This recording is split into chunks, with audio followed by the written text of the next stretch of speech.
Hi everybody, how you doing? Welcome back to the Spurs Talk Show. I'm Sean Butler. Guess who's back? She's back! She's on the lead this evening, but Bugsy is back from the vet. She's had 2 grass seeds taken out of her ear. They were deep embedded, and it's apparently a problem because the councils around here have decided to not cut the grass as much. I think it's more to save money, but they're saying it's in some effort to try to help repopulate insects that are struggling because of climate change. I'm not entirely sure. But either way, whether or not it's for a good reason or a bad reason, unfortunately dogs are going to be the victims of a lot of these grass seeds in ear problems. So it's something we have to keep an eye out for, isn't it, Dog? Yes, it is. Guys, how are you? Please smash the like button for me on the video. Smash the subscribe if you haven't already. Hit the notification bell and drop a comment. Let me know your thoughts on this evening's video. I wasn't going to do an update on this. I was going to wait till tomorrow. But there's a little bit of things that have changed with regards to this Harry Kane story. This morning I kind of intimated that there was a 70 million euro bid that came from Bayern Munich. That's what Fabrizio Romano has said.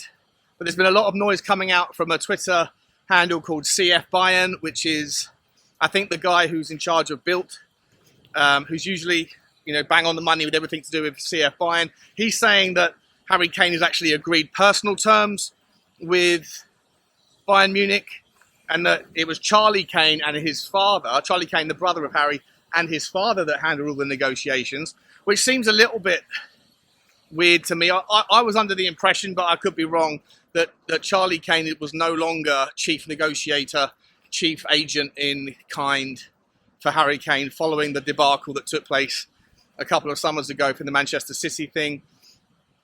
But look, what do I know? Not a lot, clearly. I personally didn't think this was happening, but the noise is out there saying that Bayern Munich, like I say, they have had a bid rejected from Daniel Levy. Romano said 100 million is probably the number. In fact, Romano didn't say that. Romano just said that Tottenham flat out refused 70 million and that Daniel Levy would not be dealing at anything like that price. Other ITKs, other people that are credible journalists are saying that 100 million would be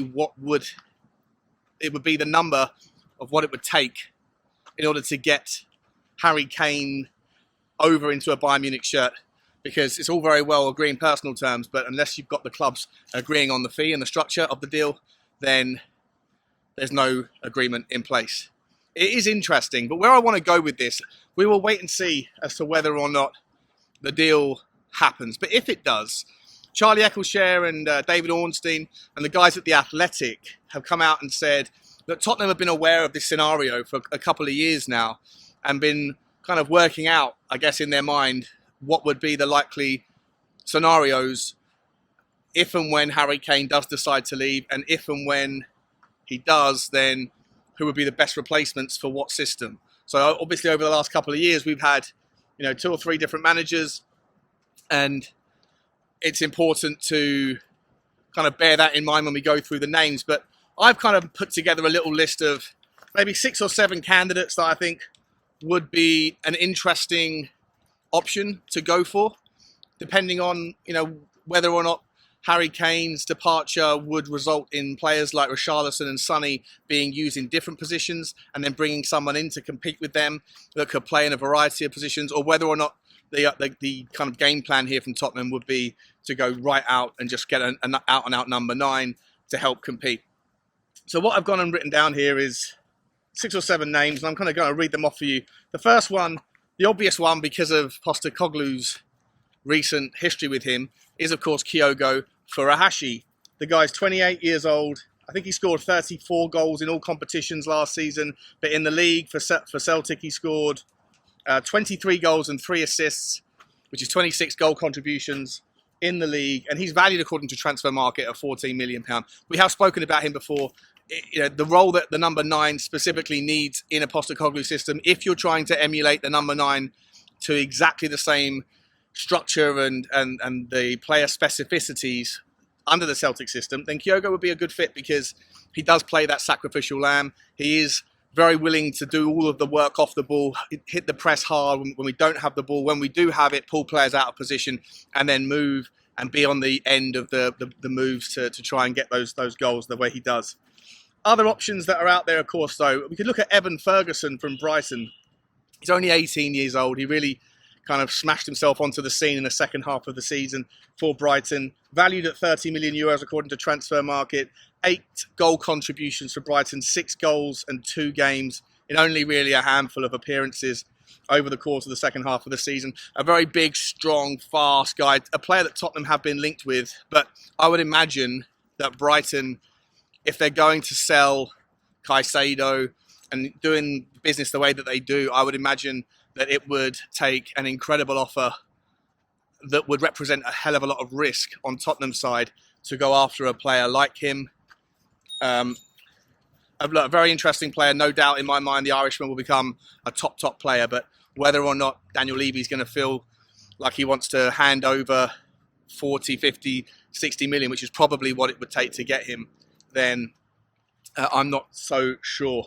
Another name coming out of the Premier League that would be somewhat of a kind of like-for-like replacement is Elia Watkins from Aston Villa, 27 years old, 21 goal contributions last year under Unai Emery's Villa, 15 goals and 6 assists, valued at transfer market levels at 40 million euros. Again, a very good player, very talented player. I'm not sure if he is someone that any one of us would have been looking at this time last year. I think he's very much a purple patch player. Look, I'm not taking anything away from him personally. I do very much like the way he plays, but I don't think that I've seen enough of him doing it over a long enough period of time to think that a brilliant last season is enough for me to think that he can really come in and replace. If Tottenham were to get Elia Watkins, maybe one of the reasons for that would be because of the homegrown numbers. Maybe it needs to make sense in that regard. A very good player, and someone I think would work hard enough and actually would suit the Postecoglou system with his work rate off the ball as well. It's just whether or not he would represent good value for money. I'm not entirely sure, and whether or not he'd even want to leave Aston Villa and come to Tottenham. A lot of people are debating right now whether or not Aston Villa are a bigger draw than Tottenham anyway. What about if we move overseas to Dusan Vlahovic at Juventus? The player is 23 years old. He scored 10 goals and 2 assists last season, 12 contributions to goals for Juventus, valued at 70 million euros. He really didn't set the ground alight like everyone thought he was going to do when he left his former club to join Juventus last summer. He was heavily linked to Arsenal. He was in fact linked, I think, at the start of last summer to Tottenham as well, in the event that Harry Kane was going to go. Maybe, just maybe, Tottenham might turn their attentions there, especially if it's true that Fabio Paratici, and it appears to be true, that Fabio Paratici is still pulling the strings and working as a consultant. We know that he has a good relationship with Juventus. We know that Juventus need to raise money. We know that Vlahovic is a likely candidate to exit from Juventus this summer. And maybe, just maybe, the stars are aligned with the various things I've just mentioned, and Paratici can get something done at decent value. For whatever reason, Daniel Levy seems to be able to get good value for money out of Juventus. He's done it now with Bentancur. He's done it with Kulusevski twice, you could make the argument. And maybe, just maybe, he will try one more time. Third time's a charm for Dusan Vlahovic. Do I like Vlahovic as a player? I absolutely do. I actually think he would really suit the Premier League. A very strong, commanding number 9 who, like I say, I think he hasn't really hit the ground running at Juventus, but he doesn't become a bad player overnight, and a player that I really, really like. Last 4 players to mention here. Erasmus Højlund, 20 years old, plays for Atalanta, 13 goal contributions last year, 9 goals and 4 assists, valued at 45 million at the moment. I personally think this guy is going to be an absolute superstar. He's incredibly fast. He's incredibly talented. He can hit the ball with both feet. He's got very, very strong in the air as well. He can win the knockdowns. I think he is going to be a great player, but I also think he's destined to go to a different type of club. Manchester United might, in fact, be looking at him, or some of the other bigger clubs around Europe. I'd be very, very surprised to see him come to Tottenham if Tottenham were to go in that direction. Look, brilliantly talented. I think it would take a hell of a lot of money. The only thing I'd say against Rasmus Højlund, the numbers do not look as good as I think his performances have shown. And also, he's only really done it for one season at Atalanta. He came from FC Copenhagen the year before, where again he lit things up, but the quality of the step up, maybe the sample size isn't enough to really justify spending the sort of money that I'm sure Atalanta would ask for him. After that, we've got Kolo Muani at Eintracht Frankfurt. Listen, an absolute beast of a player. He has got 29 goal contributions last year, 15 goals, 14 assists. 80 million euros is the valuation. For me personally, I think we can rule him out just because he's going on to bigger, better things. At the moment, it looks like Manchester United, having turned their attentions away from Harry Kane, being told by Daniel Levy that he's not going to be going to a Premier League club this summer at all. Manchester United appears to be the team who have identified him as their next number 9. But for what it's worth, Milani can play on the left or on the right or up front. He's a very easy to utilise player with a lot of skill. He's very, very fast, very tricky, the ball at his feet, but also has the power and the ability to finish most of the chances that come his way. He's also, like I say, got 14 assists, right? So a wonderful team player as well. I'm also going to throw out Ivan Toney as a name. 27 years old, 24 goal contributions last season, 20 goals and 4 assists for Brentford. A wonderful, wonderful player, but at the moment, obviously going through a hell of a lot of personal problems with his betting crises, his betting scandal that sees him banned until January. It might be interesting to think about whether or not Daniel Levy can leverage this situation. For sure, when all these things are behind him, a lot of clubs would want to come in for him. And for sure, I think he'd be a wonderful number 9. His work rate is superb. And I would absolutely love it if it wasn't for the fact that we would be missing out on him for the first 4 months of the season. I think Ivan Toney would be an incredibly appropriate replacement for Harry Kane. He's not the same sort of player. He's not going to score and assist in the same kind of levels. And he's not going to be able to join the play up in the same way. However, he's a wonderful, wonderful lead man up the top end. Can win most aerial duels, more aerial duels from that position than I think any other striker in the Premier League. Brilliant with both feet, fast, pacey, strong, a wonderful player. It's just whether or not Daniel Levy wants to wait until January and spend the first 4 months without a recognised number 9, and whether or not Brentford would sell to Tottenham for a reasonable fee. Are they going to look to cash in on him? Is there a way that Daniel Levy can sort of think about utilising the ban as a way to get him at a cut price fee?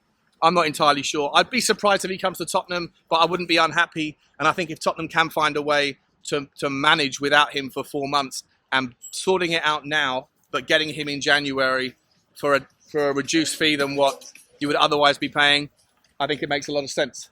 And it's something we should be discussing in future. The last name, guys, I want to shout out to you guys this evening is a player that I have been following for a little while. His name's Elia Wahi from Montpellier. 25 goal contributions last season, 19 goals, 6 assists. He is valued at 35 million euros, a top talent. One of the reasons why I found him in the first place was because he scored 25 goals, but his XG ratio was only supposed to be 14. This guy, I think, has got the number 1 goals to shot conversion ratio across the top 5 leagues. When he's given a chance, he scores. He's a phenomenal talent. He's also incredibly quick. He's got flexibility in his limbs to the point where he can kind of just lean on one leg and almost raise his right leg above my shoulder height to be able to whip balls in. He's good in the air. He's good from crosses. He can score goals with either foot, off his chest, in his head. He's got every single part of his game kind of wrapped up in the French league. And at 20 years old, the sky is the limit for this guy. Whether or not Tottenham are going to take a punt on a 35 million euro punt on a guy who's only done it for Montpellier, not entirely convinced. And how much relative recent success have Tottenham had taking players out of the French league. It's a risk, but it's one that's quite interesting to me. Maybe, just maybe, Tottenham can look in that sort of direction. Let me know your thoughts, guys. Are any of these particular names the ones that you would like to see come in if Harry Kane was to leave Tottenham this summer? Evan Ferguson, Kygo Furuhashi, Ollie Watkins, Dusan Vlahovic, Rasmus Højlund, Ivan Toney, Kolo Muani, or Elia Wahi. Is there anybody else that I'm forgetting about that is a realistic option for Tottenham's future number 9? We want to go young, we want to go hungry, we want to go maybe versatile, but we need to also make sure that the goals that we are not going to be scoring in a world where Harry Kane isn't wearing the number 10 for Tottenham is not entirely lost, and that we can find someone that can step up and contribute. Maybe that's Richarlison and Sonny being repositioned into 2 forward men, and maybe we need to go and find that replacement somewhere else. We're going to be talking about this over the next couple of days, no doubt. Guys, I'll leave it there. Like, subscribe and comment. And as always, bye-bye.